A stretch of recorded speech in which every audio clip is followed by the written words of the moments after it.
Hey everyone, and welcome to our first People Not Politicians campaign update week, whatever, of quarantine with some big news.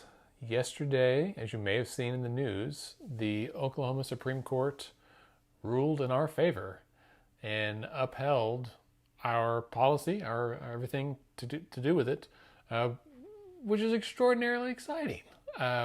They said the gist is fine. I mean, as you remember, we had to rewrite the gist from our first time that we filed it. So they said the gist is fine. The First Amendment challenge was unsubstantiated. The prison gerrymandering thing they said was also didn't have any merit. So this is really great news for us. This essentially clears the way for us to proceed, except for one thing, and that's that we're in the middle of a pandemic, and the Oklahoma Secretary of State's office has put a hold on signature collection across the state, somewhat indefinitely. His order says signature collection is on hold until the governor's declaration of a state of emergency is ended. Now, as we know, like the governor's starting to reopen the state in many ways. We're on phase 2, I think now. I forget how many phases there are of reopening. However, the actual state of emergency declaration might well continue into the future.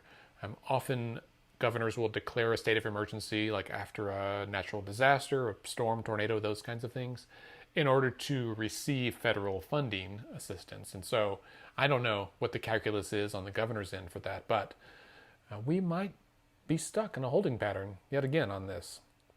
Now, there's some things we could do, and trust me, like we are leaving no stone unturned, considering all of our options here for what the best course of action is.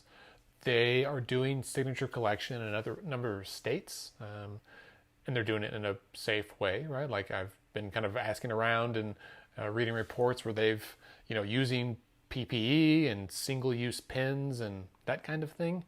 And they seem to be pretty successful. I think they're going to be doing that in some of our neighboring states here even soon. So we know that signature collection can be done safely in the midst of a pandemic. Whether or not the Secretary of State will allow us to do it is another story. Now, as we've seen just this week as well, for another ballot campaign, State Question 805, which is about criminal justice reform, they had to get the Supreme Court to basically file an order against the Secretary of State to require them to open up and accept their signatures that they had already collected. And so if it took a Supreme Court order just to get them to receive some signatures and to start counting them, I would imagine it would be something similar for us to even start collecting. But who knows? Again, this has been one day. I decided to celebrate and kind of soak it in for a few hours. So the next thing that we need from all of you is support. Please widely share the news story. Tell people about this, right? Tell them that gerrymandering is still happening and there's still a way for us to stop it, and that the people of Oklahoma want to stop it, and that essentially all of the legal barriers are pretty much out of the way for now. And the next barrier, yet again, is the politicians. It does seem ironic that when we named the organization in this effort People Not Politicians, we did it because that's who should draw the lines, right? People, not politicians, should draw the district boundaries.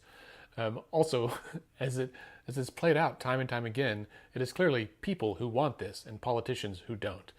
So as you've heard me say before, the only people who benefit from the current system of redistricting that's done by the legislature are the people in power, are the politicians, the people who stand to benefit from the current system. Everybody else, all of us Oklahomans, regular folks, we're the ones who kind of get shafted by the current system, and we're the ones who want to end partisan gerrymandering in Oklahoma. Thank you for your support. If you'd like to join our fight, donate, please go to our website, peoplenotpoliticians.org. We got some big legal fees we got to pay, so any dollar you can throw our way would be greatly appreciated. I'm trying to work with some funders that would match money, that kind of thing. So whatever you can put up, to help us out. $5, $10, $25 goes a long way. Thank you to everyone who's donated. Thanks to those of you who have done it on a recurring basis. I see the emails come through. I see the donations come through, and it means so much to me and to everyone else who's working on this. So the fight continues. Thanks for your help.